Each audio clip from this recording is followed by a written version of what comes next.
Remember, this interview is shot before the ruling. I'm being prosecuted for defending myself. Let's not talk about it. I don't want to affect your sentence. But in a couple days, I just got a new charge. It's gonna be public.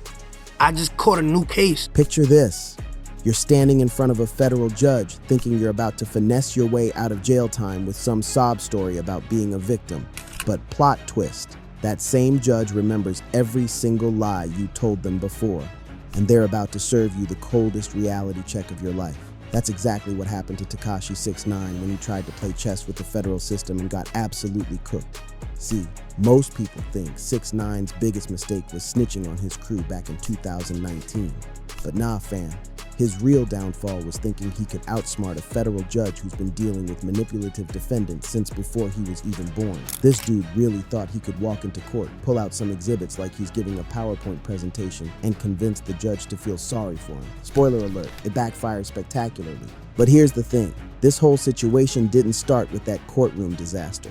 This is a story that goes way deeper, from his original arrest and that snitching deal that made him millions of enemies, to the constant harassment he faced on the streets, to that mall fight that violated his probation, and finally to that courtroom moment where he thought he was the smartest person in the room. Stick around until the end of this video because I'm about to break down exactly how 6ix9ine went from thinking he was about to walk free to getting hit with 3 months in federal jail. And trust me, the way this judge clapped back at him was absolutely ruthless. You're not gonna wanna miss this, no cap. In November 2018, the hammer dropped.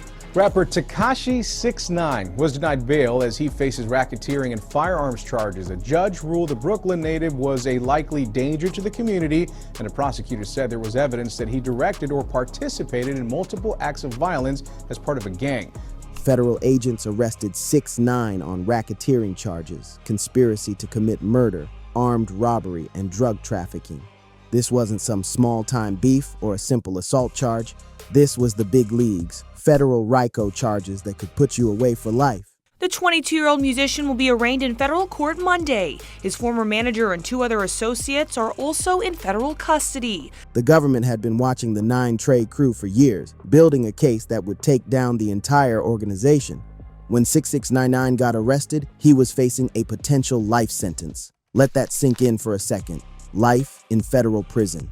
For a 22-year-old kid from Brooklyn who just wanted to rap and make money, that's a death sentence. The feds had him dead to rights with wiretaps, surveillance footage, and testimony from other gang members. He was cooked, and he knew it. Now here's where the story gets real spicy. Faced with spending the rest of his life behind bars, 6ix9ine made a decision that would change everything. He decided to cooperate with the government. In street terms, he became a snitch, a rat, whatever you want to call it. But from a legal standpoint, he became what's known as a cooperating witness. The cooperation deal was extensive. 6ix9ine agreed to testify against his former associates in the 9 Trey Bloods, including Anthony Harv Ellison and Aljermiah Nuke Mack. He spilled everything, the robberies, the shootings, the drug dealing, the internal politics of the gang. For days, he sat on that witness stand and told the world about the criminal enterprise he had been part of. This wasn't just snitching on some random dudes either. These were people he had called family, people he had made music with, people who had his back when he was coming up. But when faced with life in prison, loyalty went out the window real quick. The prosecution used his testimony to secure convictions against multiple gang members, effectively dismantling a significant portion of the 9 Trey organization. In exchange for his cooperation, 6ix9ine's potential life sentence was reduced dramatically. The government recommended a sentence well below the guidelines.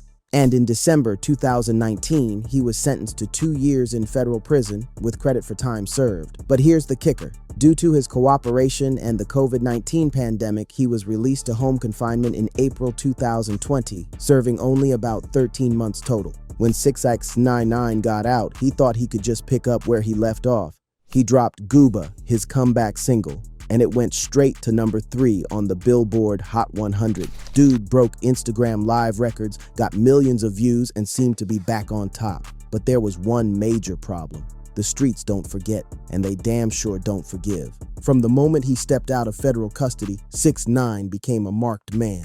not just by gang members, but by regular people who felt some type of way about his cooperation with the government. The harassment started immediately and never stopped. We're talking about a level of public hostility that most people can't even imagine. According to his own testimony in court, the harassment was relentless. He couldn't go to restaurants without owners trying to kick him out, calling their establishment not a place for rats. He couldn't attend public events without people confronting him, throwing things at him, or trying to start fights. At a UFC event, someone hit him in the face with a glass of water while he was trying to get to the VIP section.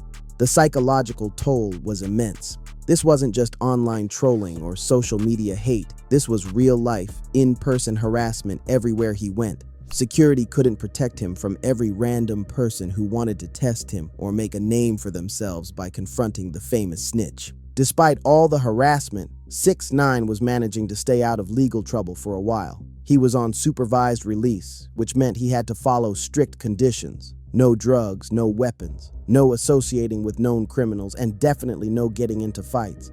But in early 2024, all of that came crashing down at a mall in Florida. The incident started like so many others, with someone recognizing 6ix9ine and deciding to test him about his cooperation with the government. According to court documents and witness testimony, a man approached 6ix9ine and started calling him a rat, trying to provoke him into a reaction. At first, it seemed like 6ix9ine was going to walk away from the situation, which would have been the smart move. But here's where things went sideways. Instead of leaving the mall or calling security, 6ix9ine followed the man to the second floor and proceeded to beat him up.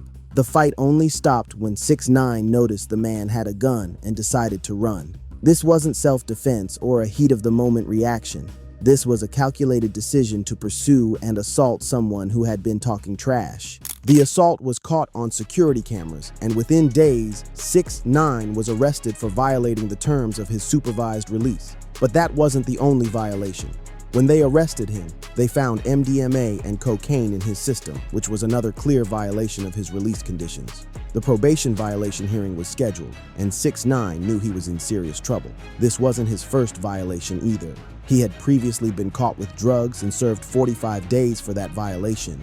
Now he was looking at potentially years in federal prison for these new violations. According to the lawyer who broke down what happened in court, the hearing was an absolute movie. The government came in hard, asking for significant jail time. They argued that 6ix9ine was incorrigible, that they had tried everything: counseling, substance abuse treatment, multiple probation officers, and nothing worked. They were done trying to help him and wanted the judge to lock him up. But 6ix9ine and his legal team had a different strategy. They decided to put on what can only be described as a performance, trying to generate sympathy from the judge by highlighting all the harassment and threats he had been facing since his release. This is where 6ix9ine thought he could outsmart the system. He got up in that courtroom with exhibits, videos, and a whole presentation about how he was the real victim in all of this. He detailed incident after incident of harassment, painting himself as someone who was constantly under attack and couldn't help but react when provoked. He told the judge about the restaurant incidents, the UFC water throwing incident, people punching him at concerts, even with security present. He talked about fake police trying to pull him over in his gated community and, most dramatically, claimed that his house had been invaded by armed robbers who held his mother at gunpoint just the week before. 6ix9ine's argument was essentially that this was a mental health issue. How could anyone expect him not to react when constantly provoked and threatened? He was asking the judge to show mercy and sympathy for his unique situation as a high-profile cooperating witness who couldn't escape the consequences of his past decisions. For a moment, it might have seemed like a compelling argument. After all, the level of harassment he described was extreme, and it's true that cooperating witnesses often face retaliation. But 6ix9ine made a critical error. He underestimated the intelligence and memory of a federal judge. Federal judges don't get to where they are by being easily manipulated, and this judge was about to remind 6ix9ine of that fact in the most brutal way possible. The judge had been listening to 6ix9ine's sob story about being harassed at restaurants and public events, but something didn't add up. The judge remembered that 6ix9ine had been released early from prison in April 2020 due to COVID-19 concerns. Specifically, 6ix9ine had argued that his asthma made him particularly vulnerable to the virus and that he needed to be released so he could isolate and stay safe. The judge had granted that request out of compassion for his health concerns. But now, 6ix9ine was telling the court that in August and September 2020, just weeks after being released for COVID safety reasons, he was out at restaurants with large groups of people, getting into confrontations with owners and patrons. The judge put two and two together and called him out on the contradiction. "You remember when I gave you 24 months and then you asked me to let you out early because you have asthma and there's COVID and you can't isolate in prison?" the judge asked. "I let you out early because of what you told me? And now I just heard you tell me that you went to these restaurants back in August and September 2020 when you got kicked out? Why were you at restaurants with large groups of people just weeks after begging me to get out early so that you could isolate and stay safe during COVID?" That question destroyed 6ix9ine's credibility in real time. He had been caught in a lie, or at least a massive contradiction, and there was no way to explain it away. If he was so concerned about COVID that he needed early release, why was he immediately going to crowded restaurants? The judge had just exposed the fact that 6ix9ine would say whatever was convenient at the moment to get what he wanted. The judge wasn't done. They also addressed the drug violations, pointing out that 6ix9ine had been caught with drugs after already being violated once for the same thing. His excuse that he didn't know the substances contained illegal narcotics was laughable, especially when he was caught with MDMA and cocaine. As for the mall fight, the judge acknowledged that 6ix9ine had been provoked, but emphasized that he had choices. He could have walked away, called security, or left the mall entirely. Instead, he chose to follow the man to another floor and assault him. That wasn't self-defense or an unavoidable reaction. That was a conscious decision to engage in violence. After considering all the evidence and arguments, the judge sentenced 6ix9ine to 3 months in federal prison, along with additional supervised release conditions. It wasn't the maximum sentence he could have received, but it was a clear message that his attempts at manipulation and excuse-making weren't going to work. This whole saga represents something bigger than just one rapper's legal troubles. It's a cautionary tale about the consequences of trying to live multiple lives: the street life, the celebrity life, and the cooperating witness life, all at the same time. 6ix9ine thought he could have it all, but the reality is that choices have consequences, and some bridges, once burned, can never be rebuilt. The federal system doesn't play games, and federal judges have seen every trick in the book. When 6ix9ine tried to outsmart the judge with his sympathy play, he forgot that these people are professionals who deal with manipulative defendants every single day. His attempt to play victim while simultaneously contradicting his own previous statements was a masterclass in how not to handle a probation violation hearing. At the end of the day, 6ix9ine got 3 months in federal jail because he couldn't help himself.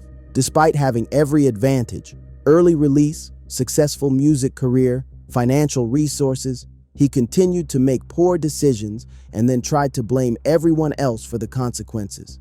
The judge saw right through it and gave him exactly what he deserved. This story ain't over yet, but one thing's for sure: 6ix9ine learned the hard way that you can't outsmart the federal system, and you definitely can't outsmart a federal judge who's been doing this longer than you've been alive. Sometimes the best move is just to take responsibility, do your time, and try to do better. But that's a lesson 6ix9ine is still learning, 3 months at a time.